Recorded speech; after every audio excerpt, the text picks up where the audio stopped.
So in our last discussion, we were talking about the Federal Reserve, and we talked about the Federal Reserve's idea of changing the money supply, that is using monetary policy to try to affect the level of GDP, and that one idea was that changes in the money supply can affect interest rates, which can impact consumption investment.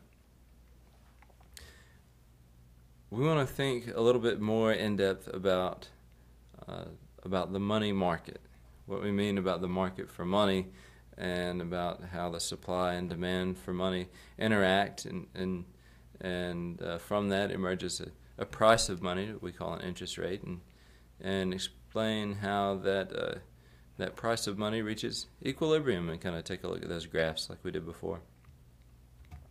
So if we think about why people use money, the first and most obvious is for transactions. That is, I take my paycheck and I put part of it into savings, I put part of it into maybe property, and I keep some of it in cash for my day-to-day transactions. So if I need to go to the grocery store or put gas in my car, then I obviously need to have something, cash or something like it, right? So it could be a check or a debit card. Money in a checking account is really close to cash. So when we think about why people need to have cash, and that is for day-to-day transactions.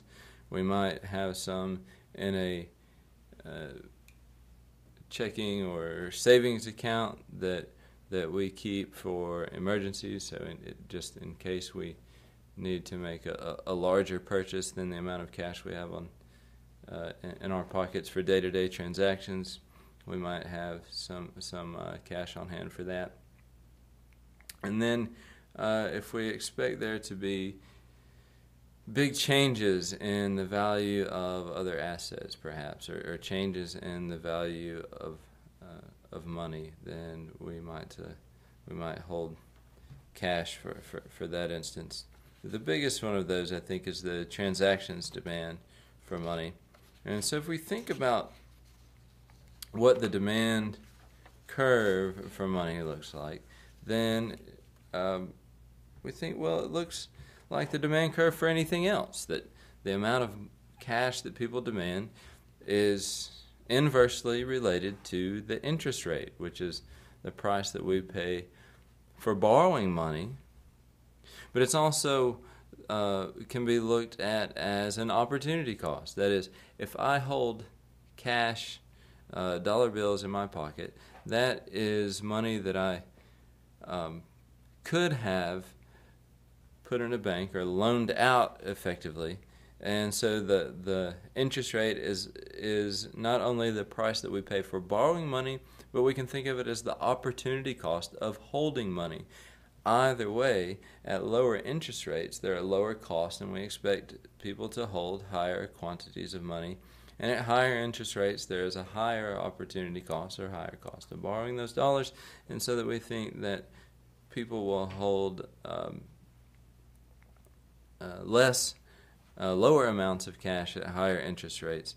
And so we get that downward sloping money demand curve, just the same idea as that we got when we had a downward sloping demand curve for goods and services way back in the first section.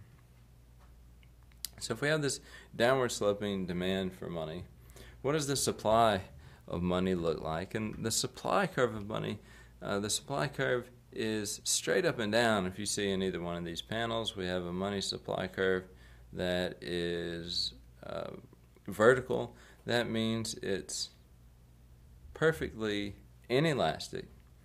If we think about the amount of money that is out there is controlled by the government. So if there's 1,000, these are in billions, but if there's $1,000 out there, then that's how much there is. And the interest rate then is determined at any given time. The interest rate is determined by the level of money demand. And so we see that the intersection here between the original supply curve and demand curves gives us an interest rate of 12%.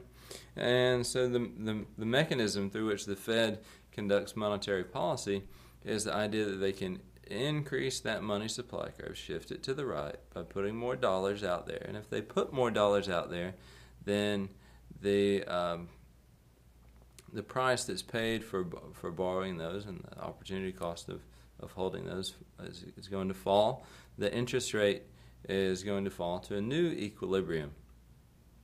And so it's this change in the price of money that we call the interest rate, the mechanism by which that changes in response to a shift in the supply curve is the same as it was in our market demand for donuts or whatever it was back in chapter 3 or 4. And that is, at that higher interest rate with the new supply, there's more money out there than people wish to borrow, and so the price of that falls. We can see the inverse of that would happen in response to a decrease in money supply, that if the money supply were to be decreased, if we start at 8%, and the money supply is decreased, then people who are trying to borrow dollars bid that price up until it gets to a new equilibrium. And so the mechanism here is that we get an increase in the money supply, that there is a surplus of money and people buy bonds, which, by the way, buying bonds is lending money, and there's a decrease in the interest rate. Alternatively, in this the right side panel, a decrease in the money supply means that there's a shortage of money and people sell bonds. Selling bonds is borrowing money, and that results in an increase in the overall interest rate. But this simple supply and demand idea is what is underlying the monetary policy that's conducted by the Federal Reserve, that they can either increase or decrease the money supply, thereby affecting interest rates through the actions of borrowing and lending in the market for money. So this word Keynesian comes in again. The Keynesian monetary policy, the idea is that we can either increase or decrease the money supply, this change in monetary policy.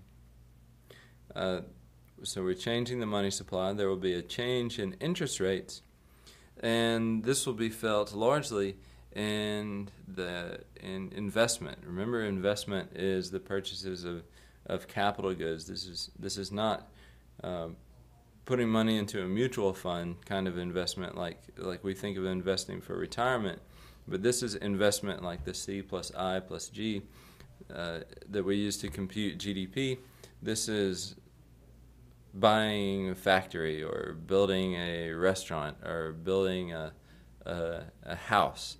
This is buying a bulldozer for our business, right? This is that kind of investment, purchases of capital goods. And that this change in investment is an increase in aggregate demand, which means that real GDP is going to be pushed upwards if we think about decrease the money supply. If the change in monetary policy is to decrease the money supply, interest rates would rise and investment would fall. We would get a decrease in aggregate demand and a decrease in GDP. Well, what we more likely expect is the change in monetary policy to be that we increase the money supply, pushing interest rates down and increasing investment expenditures, which would be an increase in aggregate demand, which would result in an increase in GDP, a decrease in unemployment. But remember that first thing says change in prices. That is a possible side effect of increasing the money supply is that we get accompanying levels of inflation. So we say, why would they want to decrease? Why would the change in monetary policy be the first one? Why would it be them decreasing the money supply or slowing the increase in the amount of money? And that would be if inflation was kind of getting out of hand, they might want to, they have to be careful not to try to affect the economy by increasing the money supply too much, because that results in higher levels of inflation.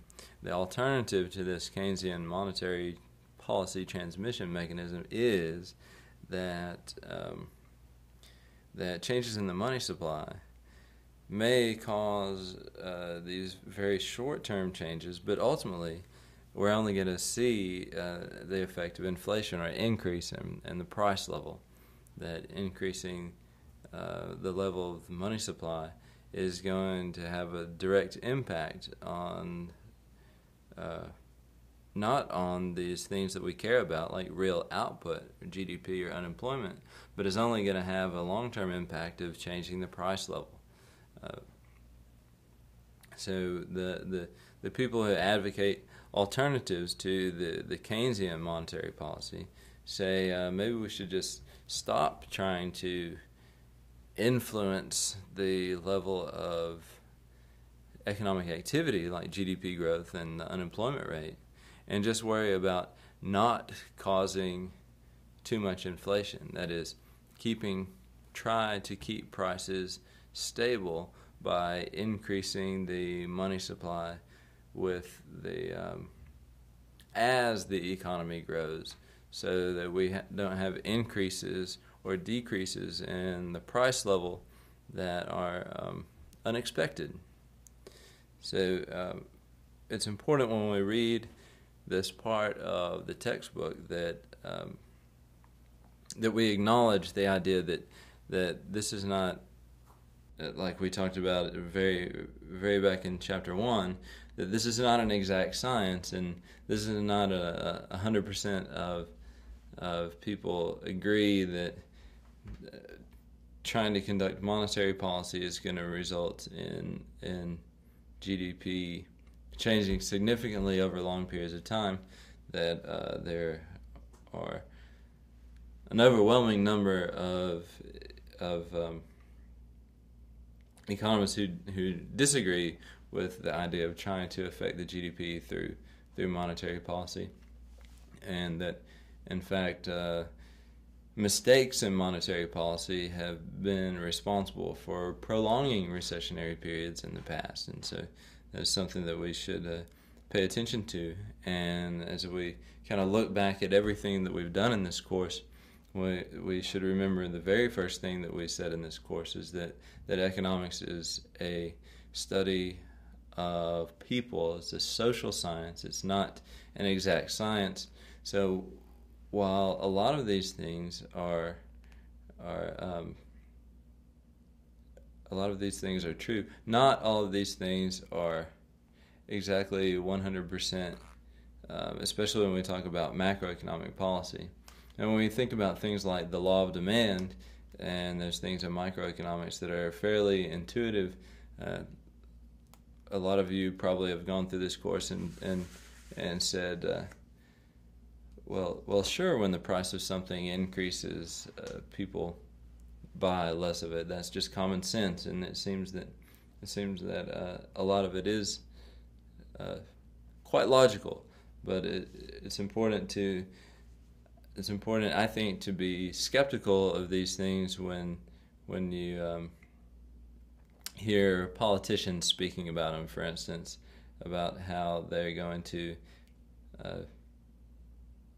conduct policy that fixes the overall economy. That seems that would be quite difficult. But I hope you enjoyed the class. I hope you learned something. Finish your homework and let me know if I can be of help to you in any way. Thank you.